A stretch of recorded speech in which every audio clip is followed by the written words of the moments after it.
Welcome to the Unhurried Living Podcast. We're sharing leadership conversations to help you develop unhurried rhythms of rest and work. We're helping you overcome hurry and make time for what matters most. And now, enjoy today's episode. Hey friends, welcome to episode 263 of the podcast. My name's Alan, and I'm so glad you've joined me here. I'm hopeful that our time together will help you rediscover an unhurried way of life and leadership. Today, I'm going to share about my long-standing practice of journaling as a leader. I know not everyone keeps a spiritual journal, and this episode is not meant to be a guilt trip if this hasn't been a practice for you so far. I simply want to share the benefits of the practice in my own experience to either encourage you in your experience or to invite you to experiment with this practice. I've been keeping a personal journal since 1990. Presently, as I record this episode, it runs over 11,500 pages, contains more than 7.7 million words, and covers 34 years of my life. Now, I don't offer those statistics as an attempt to impress. There are many pages in my journal you would not find interesting in the least. I share this to illustrate just how important this practice has been in my life and in my leadership. Now, if you're new to the podcast, welcome. I'm so glad you found us. And as always, I'd love if you'd share this podcast with your friends and colleagues. Now, let me share a bit more with you about my own practice of leadership journaling.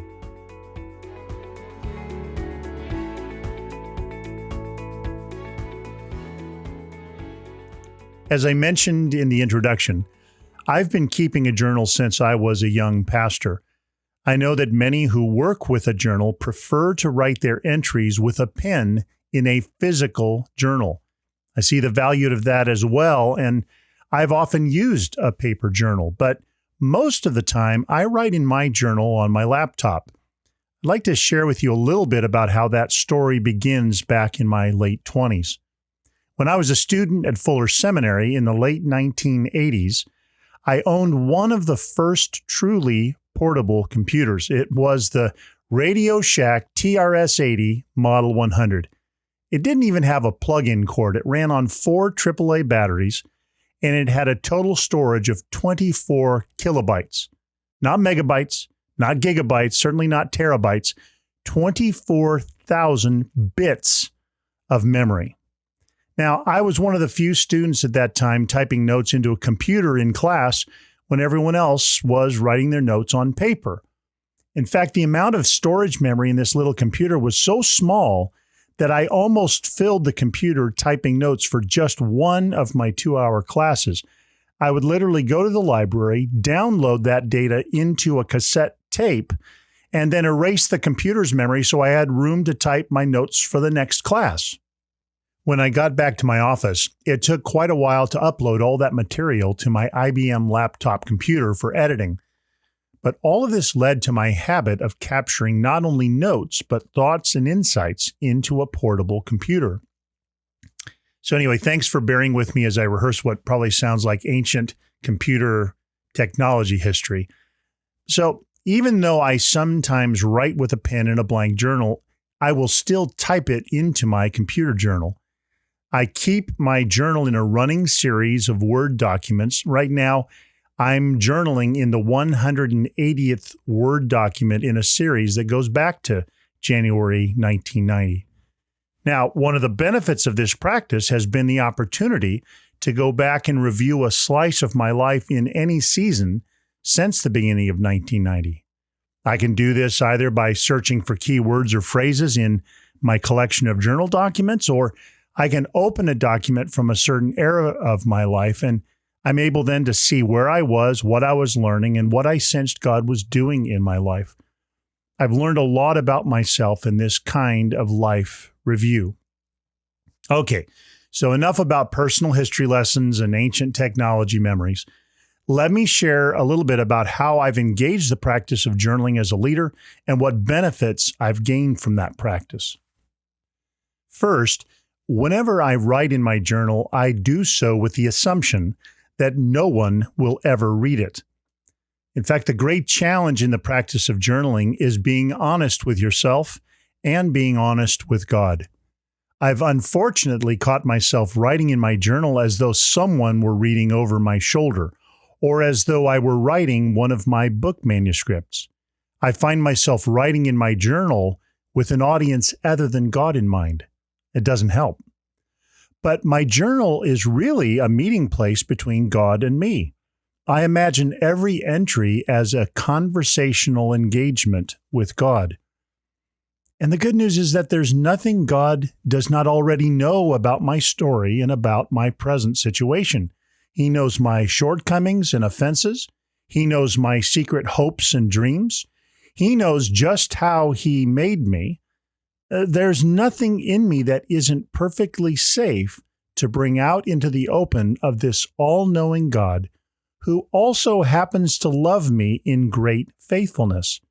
And so, I aim to journal as honestly as I possibly can. Having said all that, I have to say that I've used edited excerpts from my personal journal in every single book I've written. But this came later.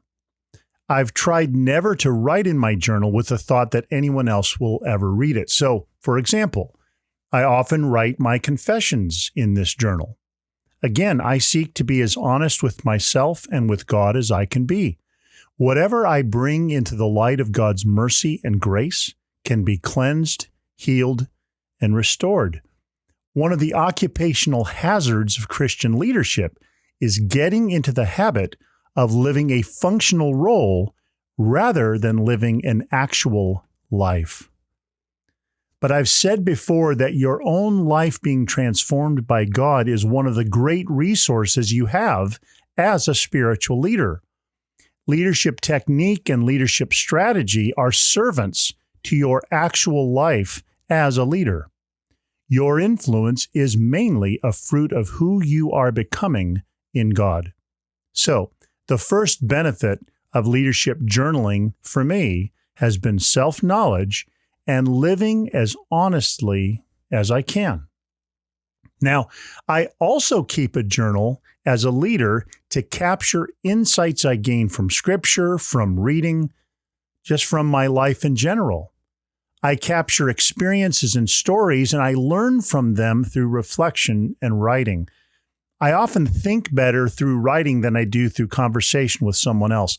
I know not everyone's wired that way, but I am. One of the kinds of journal entries that I have hundreds of are passages from what I'm reading, followed by my reflections or questions or further insights. I think it's pretty easy these days to read a book in a rather shallow way.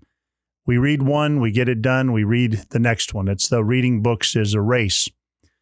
I'm glad for the habit of capturing passages that have encouraged me or taught me, or maybe even puzzled me, so that I can think and write more deeply in response to them.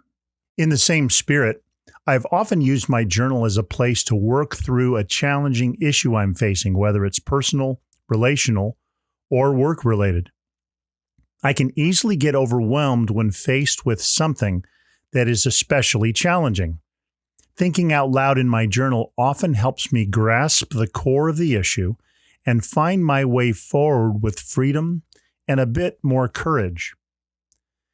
Now, on many of the pages of my journal, you'll find either a passage of thanksgiving or of prayer. This is another way I write in my journal. I've shared elsewhere that I tend to be a person whose cup seems half empty to me.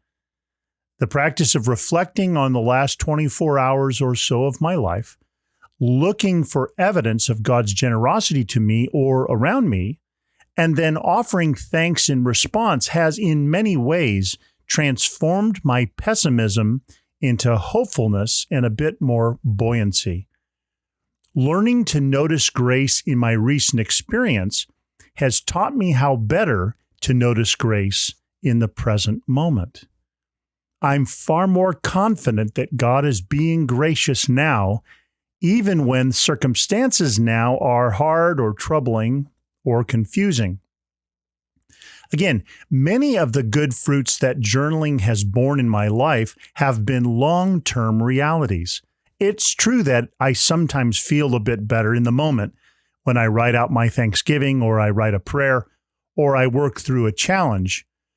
But the fruit of journaling has tended to grow and develop more so over time. One specific way that I write in my journal is a practice I call praying my work and then working my prayer. I write a bit about that in my next book, which will be due out in February of next year. The title of it is A Non-Anxious Life, Experiencing the Peace of God's Presence. I'm really looking forward to its release. I've mentioned already that I seek to be as honest in my journal as I possibly can, and that I seek to write in the presence of God.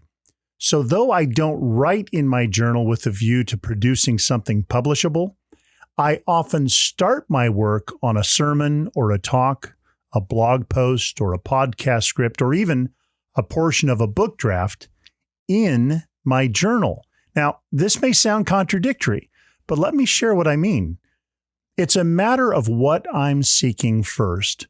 I've learned that when I sit down and seek first to write a blog post or a sermon manuscript, there is sometimes a distance or a detachment from God in the work.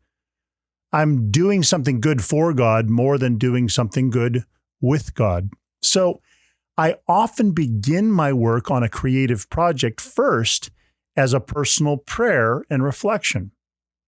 If I have a particular passage of Scripture, I will reflect on it and listen for what God's Spirit is speaking to me. Now, I don't assume that what God is saying to me is exactly what others need to hear, but the more I learn to listen well for my own life, the more skilled I seem to become at listening well as I seek to speak on God's behalf to others. I can experiment with ideas and I can see how they sound in the privacy of my journal in the presence of God before they find themselves into a manuscript or an article or a podcast script. So I often begin a creative writing project as a journal entry and seek to keep the final reading or listening audience on the perimeter, at first at least. Once I've done some personal work with my subject, I will then pull that passage out of my journal into a separate document, and then I'll begin working with it toward its final form. In my work, I want to seek first God's presence, God's ways, and God's guidance for my own life and work, and then reflect on how this might speak to a group of readers or listeners. This kind of leadership journaling has been fruitful in at least this many ways, and certainly in many, many others.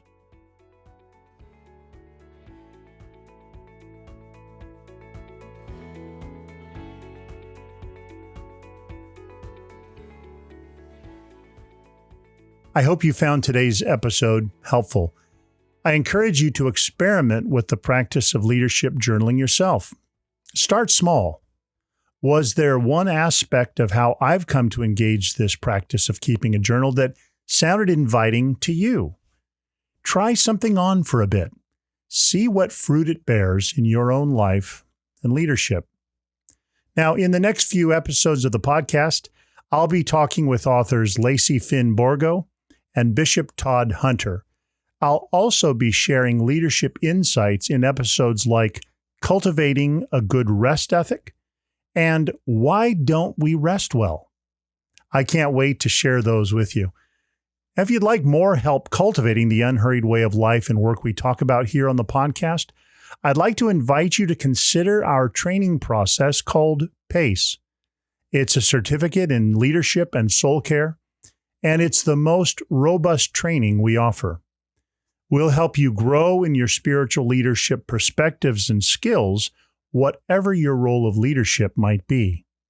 This is a 21-month process involving in-person retreats and Zoom gatherings with mentored learning and practice between. There's never been a better time to give focused attention to your own spiritual life so that you can help others do the same. Let us help you engage the gracious pace of Jesus and learn how to guide others into this life-giving way. If you'd like to learn more, just go to unhurriedliving.com/pace. Thank you again for listening. You've been listening to the Unhurried Living podcast.